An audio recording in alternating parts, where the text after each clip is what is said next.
साधना के माता पिता बचपन में ही गुजर गए थे। वो अपने चाचा चाची के साथ रहती थी। साधना की चाची बहुत लालची स्वभाव की थी। वो साधना को एक आंख पसंद नहीं करती थी। एक दिन साधना अपनी चाची के साथ बाजार से निकल रही थी।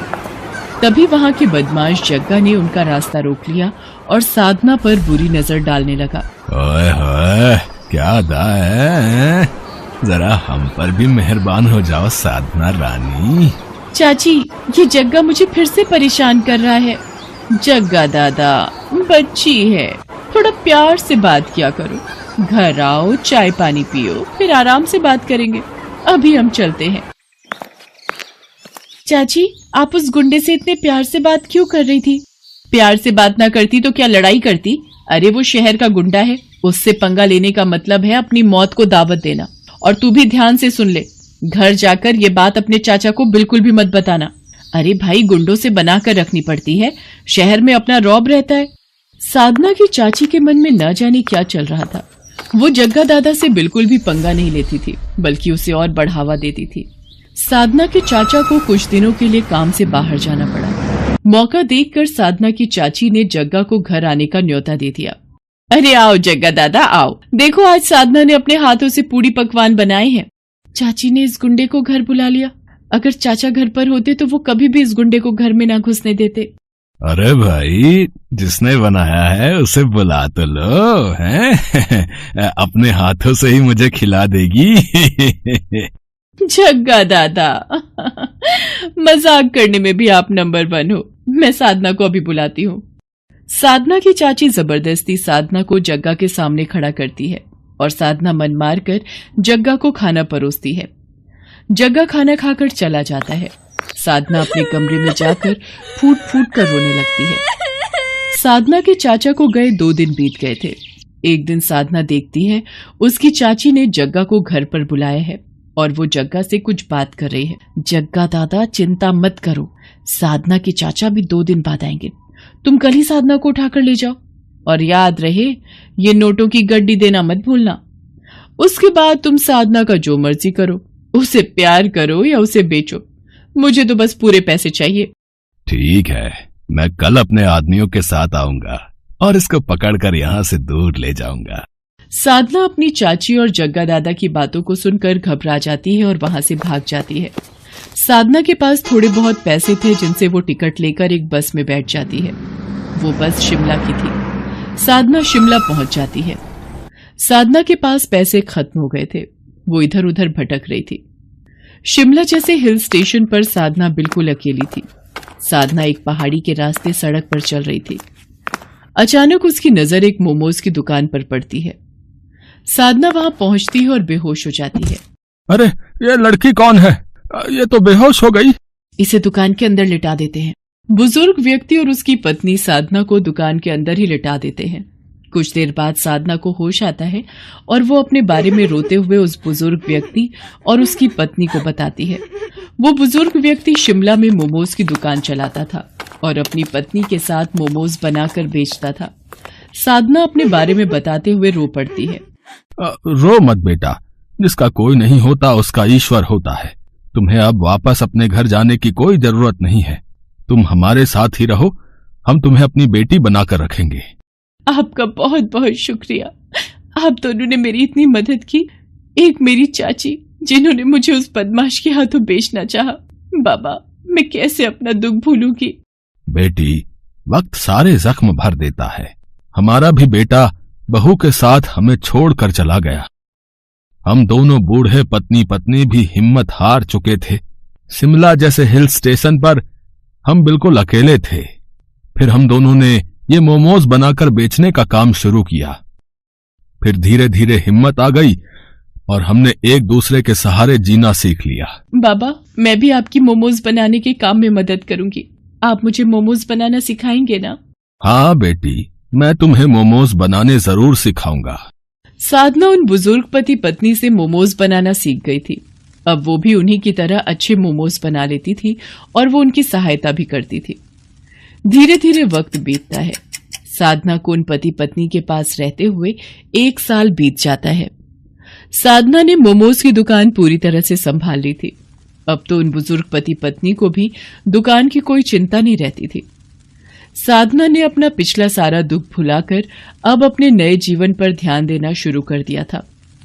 एक दिन साधना मोमोज की दुकान पर ग्राहकों को मोमोज की प्लेट बनाकर दे रही थी। अचानक उसने अखबार में एक इश्तेहार देखा जिसमें उसके चाचा ने साधना की फोटो लगा रखी थी और लिखा था कि साधना, तुम जहां कहीं भी हो मेरे पास वापस लौट आओ, मेरी तबीयत ठीक नहीं है। बाबा, मेरे चाचा की तबीयत बहुत खराब है, वो मुझे बहुत याद कर रहे हैं, मैं अपने चाचा से मिलना चाहती हूँ। बेटी, मैं तुम्हें रोकूंगा नहीं, तुम चाहो तो अपने चाचा से मिलकर वापस आ सकती हो। साधना अपने घर वापस लौटती है, पर घर के बाहर भीड़ लगी हुई देख साधना को पता चलता है कि उसके चाचा अब इस दुनिया में नहीं है। साधना की चाची साधना से लिपटकर बहुत रोती है और उससे अपने किए की माफी मांगती है। साधना, मुझे माफ कर दे, आज तेरे चाचा मेरे कारण इस दुनिया से गए हैं।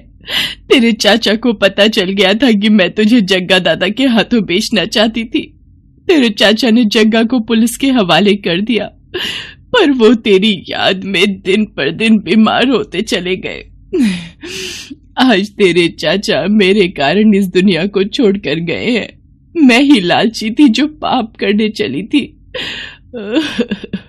अपने चाचा के गुजर जाने के बाद साधना अपनी चाची को अपने साथ शिमला ले जाती है और फिर से मोमोज बेचने का काम शुरू कर देती है। साधना की चाची उसे ये सब करते देख अपने किए बुरे कर्मों पर रो पड़ती है। रामगढ़ गांव में सुधा अपने बेटे के साथ बहुत ही खुशी से रह रही थी। सुधा को पिज्जा बहुत पसंद था। गौरव बेटा, आज मेरा पिज्जा खाने का बहुत मन कर रहा है, बाजार से जाकर मेरे लिए एक पिज्जा ले आ। ये सुनकर गौरव बोलता है, अरे माँ, बुढ़ापे में पिज्जा भी कोई खाने की चीज है? ये सब बच्चों की खाने वाली चीजें होती हैं। तुम तो बस दाल रोटी खाओ और प्रभु के गुण गाओ।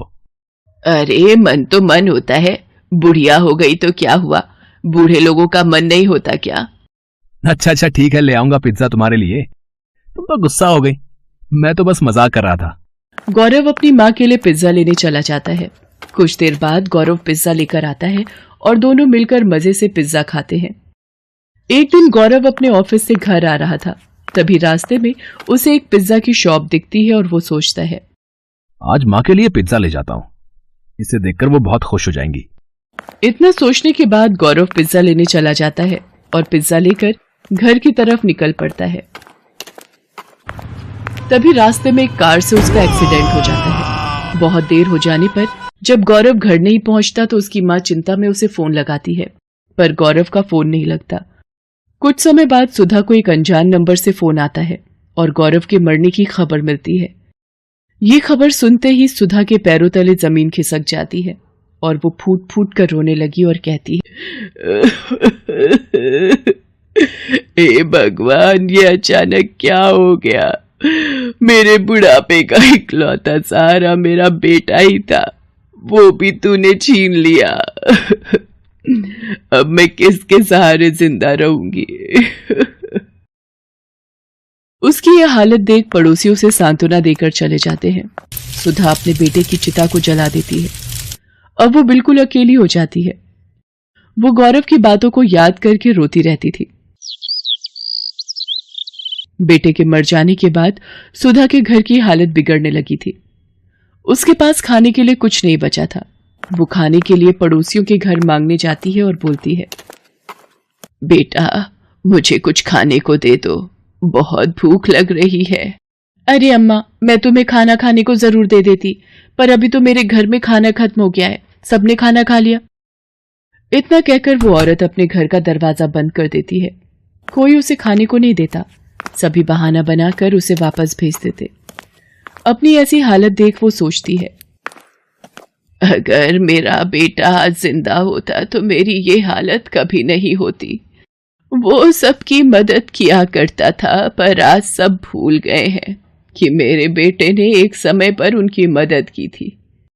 आज उसकी माँ को मदद की जरूरत है, पर किसी ने भी मेरी मदद नहीं की।